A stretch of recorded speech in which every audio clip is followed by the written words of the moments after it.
दोस्तों नमस्कार, crime chat channel में मैं आप सबका स्वागत करता हूं। दोस्तों, जैसा कि आप सब जानते हैं कि हाल ही में दिल्ली में एक घटना हुई। कुछ विशेष धर्म के लोग सड़क पर बैठकर नमाज पढ़ रहे थे, जिसके कारण पूरा रोड ब्लॉक हो गया था। उसके बाद एक पुलिस वाले ने नमाज पढ़ने वाले लोगों को अपने पैरों से मारकर रोड को क्लियर करवाया, जैसा कि आप इस वीडियो में देख सकते हैं। दोस्तों, उसके बाद पूरे देश में ये बहस छिड़ गई कि सड़क पर नमाज पढ़ना सही है या गलत है। दोस्तों, आज हम इसी मुद्दे पर आपसे बात करने जा रहे हैं। दोस्तों, आर्टिकल 25 को आपको एक बार ज़रूर पढ़ना चाहिए, ताकि आपको ये पता चल सके कि हमारे संविधान में हमारा रिलीजियस राइट क्या है। आर्टिकल 25 हमें धर्म का पालन करने का अधिकार देता है, अधर्म का नहीं। आर्टिकल 25 हमें रीतियों का पालन करने का अधिकार देता है, कुरीतियों का नहीं। आर्टिकल 25 हमें प्रथा का पालन करने का अधिकार देता है, कुप्रथा का नहीं। दोस्तों, धर्म और अधर्म में जमीन आसमान का अंतर है। प्रथा और कुप्रथा में जमीन आसमान का अंतर है। रीति और कुरीति में भी जमीन आसमान का अंतर होता है। दूसरी बात, संविधान का आर्टिकल 25 की शुरुआत इन्हीं शब्दों से होती है, subject to public order, health and morality. आप धर्म पालन में कोई ऐसा काम नहीं करेंगे जिससे पब्लिक ऑर्डर डिस्टर्ब हो जाए। आपका जो सवाल है वह पब्लिक ऑर्डर कैटेगरी में आता है। आप अपने धर्म के पालन करने में किसी तरह की ऐसी एक्टिविटी नहीं करेंगे, कोई ऐसा काम नहीं करेंगे जिससे पब्लिक का ऑर्डर डिस्टर्ब हो। सड़क पर नमाज पढ़ना पब्लिक ऑर्डर को डिस्टर्ब करना है। दूसरा, उसमें जो दूसरी लिमिट दी है, आप अपने धर्म के पालन में पब्लिक हेल्थ का ध्यान रखेंगे, लोगों के स्वास्थ्य का ध्यान रखेंगे। दोस्तों, 20-25 लाउड स्पीकर के साथ नमाज 5 टाइम पढ़ना, अजान करना, ये हेल्थ का इशू है। आप दूसरों की नींद खराब करते हो, आप नॉइज पॉल्यूशन कर रहे हो। हेल्थ का इशू का मतलब मजहब या धर्म के पालन में, ये रीति रिवाज के पालन में आप ऐसा कोई काम नहीं करेंगे जिससे एयर पॉल्यूशन बढ़े, वाटर पॉल्यूशन बढ़े, नॉइज पॉल्यूशन बढ़े, किसी का स्वास्थ्य खराब हो, किसी का गला नहीं काट सकते। पब्लिक ऑर्डर का मतलब आप सड़क पर जाम करके नमाज नहीं पढ़ सकते, आप सार्वजनिक स्थल पर नमाज नहीं पढ़ सकते। और जो तीसरी लिमिटेशन दी हुई आर्टिकल 25 में, मोरालिटी, आप ऐसा कोई काम नहीं करेंगे जो इमोरल हो। कहने का मतलब कि आप किसी का धर्मांतरण ज़बरदस्ती नहीं करा सकते, आप झूठी बातें नहीं बता सकते, आप किसी के साथ धोखा नहीं कर सकते हैं, आप अपने धर्म का पालन में पाखंड नहीं कर सकते हैं, आप अपने धर्म के पालन में काला जादू नहीं कर सकते हैं।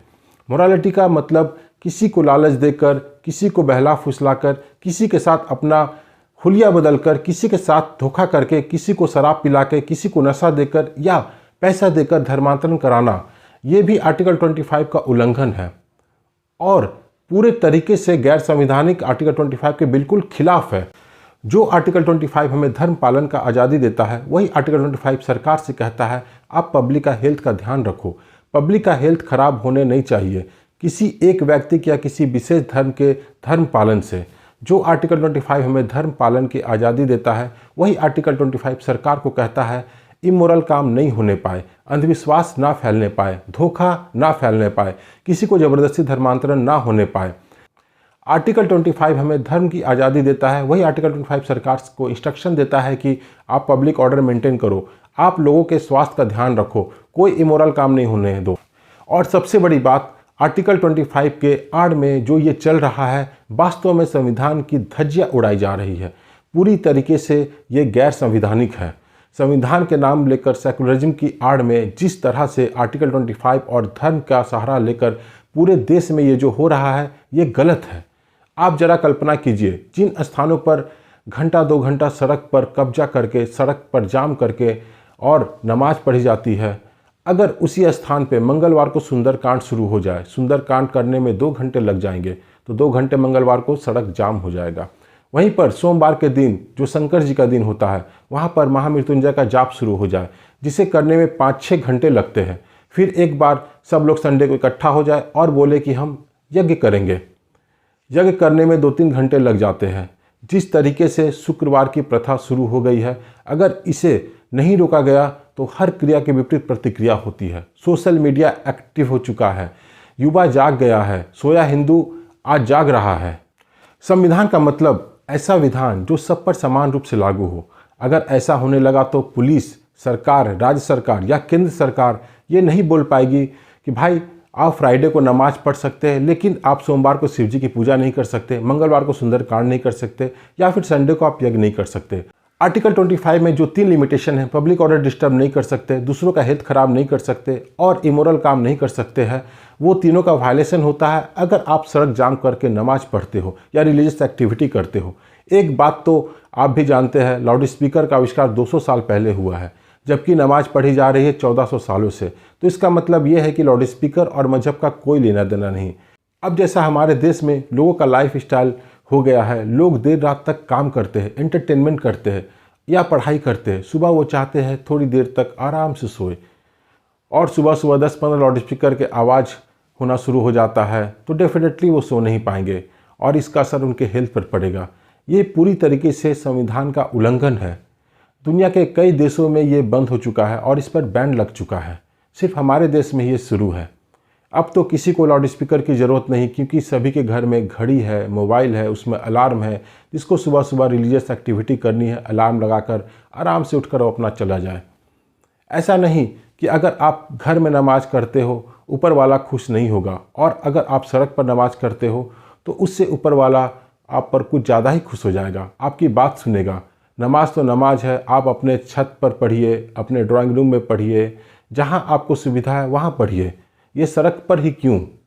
सड़क पर पढ़ने के बाद कुछ अगर एक्स्ट्रा बेनिफिट मिलता है तो फिर अलग बात है, पर ऐसा नहीं होता है और ऐसा कहीं और किसी किताब में नहीं लिखा है। मेरे समझ से यह संविधान की धज्जियां उड़ाई जा रही है और इसे रोकने के लिए केंद्र सरकार या राज्य सरकार को उचित कदम उठाने होंगे और यूनिफॉर्म प्रोसीजर अडॉप्ट करना पड़ेगा, नहीं तो क्रिया के विपरीत प्रतिक्रिया होती है। अगर आज सड़क पर नमाज नहीं बंद हुई तो सोमवार को, मंगलवार को, बुधवार को, रविवार को हिंदू के 7 दिन कोई ना कोई देवी देवता का दिन होता है, फिर तो 7 दिन हिंदू बाहर निकलना शुरू कर देगा और लॉ और ऑर्डर डिस्टर्ब हो जाएगा। आप जरा सोचिए कि जब आप सड़क जाम करके नमाज पढ़ते हैं उस वक्त कितने बच्चे स्कूल से अपने घर जाते होंगे, भूखे प्यासे होते होंगे, एम्बुलेंस पर पेशेंट बेचारा हॉस्पिटल जाने का वेट करते रहता होगा, किसी को अपने काम से जल्दी कहीं जाना है या किसी को ट्रेन, किसी को बस, किसी को फ्लाइट पकड़ना है। उन लोगों को कितनी परेशानी होती होगी। पब्लिक पार्क में, बस अड्डे में, रेलवे स्टेशन पे, हवाई अड्डे पर या सड़क जाम करके नमाज पढ़ना ये बिल्कुल ठीक नहीं है। ये एक राष्ट्रीय समस्या है। गुड़गांव में कुछ लोग गए, वहाँ पर हंगामा हुआ, वहाँ पर नमाज पढ़ना बंद हो गया, मगर बंगाल में किसी की हिम्मत नहीं है हंगामा करने की, केरल में किसी की हिम्मत नहीं हंगामा करने की, कश्मीर में किसी की हिम्मत नहीं हंगामा करने की, और भी बहुत सी जगह है देश के राज्य के कुछ खास जगह पर जहाँ पर हंगामा करने की किसी की भी हिम्मत नहीं होगी। वहाँ पर परेशानी लोग चुपचाप सह रहे हैं। मैं यह नहीं कहता दिल्ली पुलिस वाले ने जो किया वो सही किया, और भी तरीके थे लॉ ऑर्डर मनवाने की। किसी को नमाज पढ़ते वक्त लात मारना अच्छी बात नहीं होती है, मगर जो आप लोग कर रहे थे क्या वह सही था? लोग कितनी परेशानी में होंगे। इस समस्या का समाधान हम लोगों को मिलकर करना होगा, क्योंकि संविधान का मतलब होता है सम प्लस विधान, मतलब सभी को समान अधिकार। आने वाले दिन में इस समस्या का समाधान नहीं किया गया तो क्रिया की बहुत बड़ी प्रतिक्रिया होगी और जिसे संभालना सरकार के बस के बाहर की बात होगी। सड़क पर नमाज अलाउ करना और नमाज पढ़ते वक्त औरों को रोकना ये तो संविधान नहीं हुआ, ये तो वायलेशन हो गया। इसके लिए लोगों को आगे आना होगा और मुस्लिम समाज को भी उस पर खुली चर्चा करनी होगी ताकि समस्या का समाधान हो सके। जो लोग सड़क पर नमाज पढ़ते हैं क्या उन लोगों के पास घर नहीं है? क्या वो लोग बेघर है इसलिए सब फ्राइडे को इकट्ठा होते हैं? सबके पास घर है, फिर सड़क पर नमाज क्यों? या फिर आप शक्ति प्रदर्शन तो नहीं कर रहे हैं कि हम लोग कितने पावरफुल हैं, हम जो चाहे वो कर सकते हैं? अगर आप इसको परंपरा मानते हैं तो ठीक है, तो फिर आप पैंट शर्ट पहनना छोड़ दो, चश्मा मत लगाओ, मोबाइल छोड़ दो, घर से टीवी हटा दो, गाड़ी या बाइक सब हटाओ। पर आप ये मत भूलो कि आप 21वीं सदी में आ गए हो। आज जो ज़रूरत है उसी हिसाब से काम करो, और ये बात सभी पर लागू होती है, चाहे वो किसी धर्म से संबंध रखते हो। यह समस्या सिर्फ दिल्ली की नहीं, यह समस्या पूरे देश की है और समस्या का समाधान निकालना बहुत ज़रूरी है। दोस्तों, आपका इस बारे में क्या कहना है? कमेंट बॉक्स में कमेंट करके ज़रूर बताएं। सड़क पर नमाज पढ़ना गलत है या सही है? और दोस्तों, अगर आज तक आपने मेरा चैनल सब्सक्राइब नहीं किया तो प्लीज़ इसे सब्सक्राइब कर दें। दोस्तों, नमस्कार।